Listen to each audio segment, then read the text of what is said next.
Hello and welcome back. This video is for educational purposes only and not financial advice. Always do your own research before investing.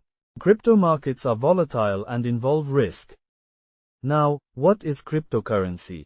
Cryptocurrency is a digital form of money that runs on blockchain technology. It allows peer-to-peer transactions without banks or intermediaries. Bitcoin is the original and most well-known cryptocurrency.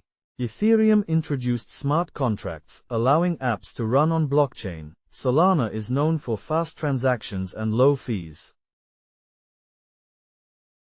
Now let's understand why people are interested.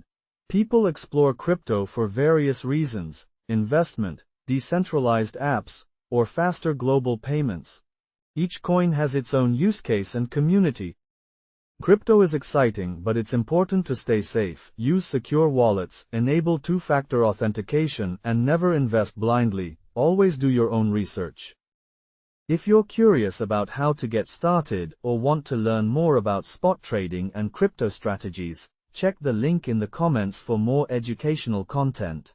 This is the end for today. Thank you and goodbye.